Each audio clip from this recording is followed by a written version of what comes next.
know I'm your all's favorite speaker because I'm the last one, right? So I'm almost out of here. It's good to go. Set the backdrop a little bit. I am working in the front office of the Las Vegas 51s, a minor league baseball team, and you all are the rest of the front office staff. So I want you to take a row with me, take a walk back. Think of the happiest time in your childhood before the age of 10 years old. Maybe you won a Speaker's Edge competition. Maybe you won a spelling bee. Maybe you made that half-court shot to win the game. For me, it was none of those things. For one, I wasn't smart enough. Number two, I wasn't athletic enough. So where do they put me? In left field. I was in left field, and not left field on this side of the wall, left field on the other side of the wall in the nosebleeds. So I'm there in the nosebleeds at the home run derby of the 2002 minor league baseball game, the All-Star game.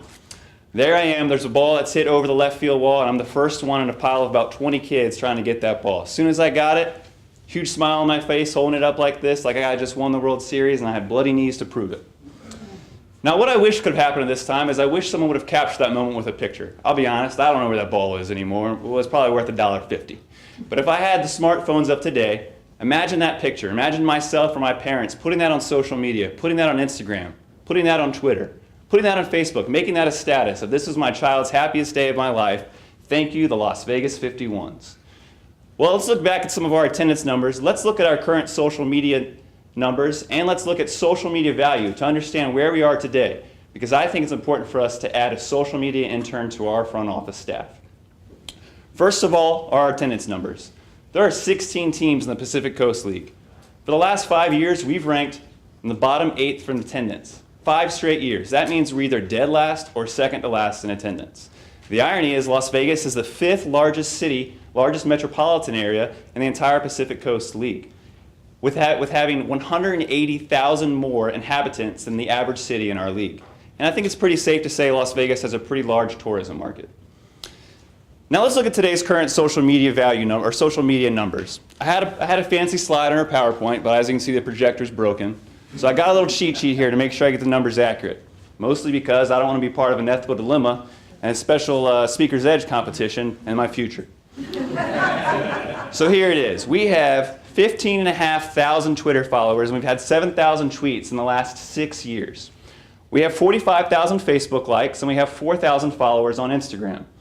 What does that mean to us? We should compare that to the 3 teams with the highest population in our league: Sacramento, Round Rock, and El Paso. Sacramento and Round Rock have the same metropolitan area as us, except they are dominating us in the social media world. Sacramento has 2 times the number of Twitter followers and 3 times the number of Facebook followers.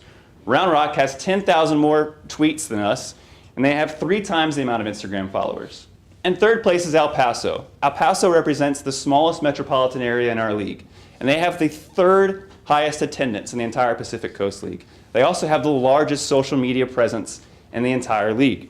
They have 2.5 times our numbers on Twitter, they have 3 times our numbers on Instagram, and they have 4 times the number of us on Facebook. They also started all these social media avenues 3 years after us. They started these because they joined the league after us. So they found success in putting people in the seats, using social media as the forefront of making sure that happens.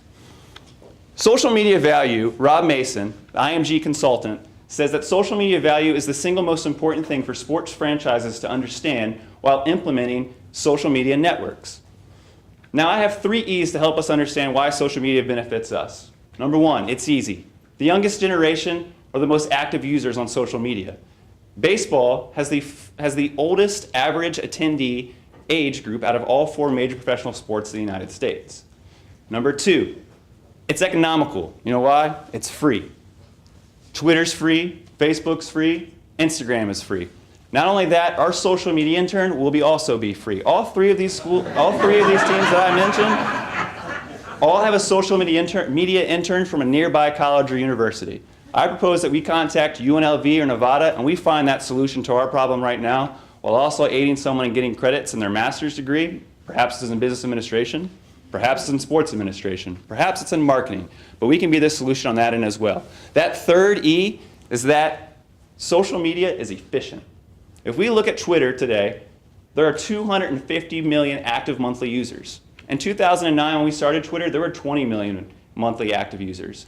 Just last quarter, Twitter announced 1 billion total users. That's an untapped market that we're failing to meet. And it's because we have too much on our plates. We need to divide that up. We need to find this social media intern and actually talk to UNLV or Nevada to get us on the right path to dominate the social media world. So I want you all to join me in this adventure. I want us to take a group picture. I guess it's called a groupie these days. I don't really know. And what we're going to get with that is we're going to tweet this out to everyone so we can capitalize on this opportunity.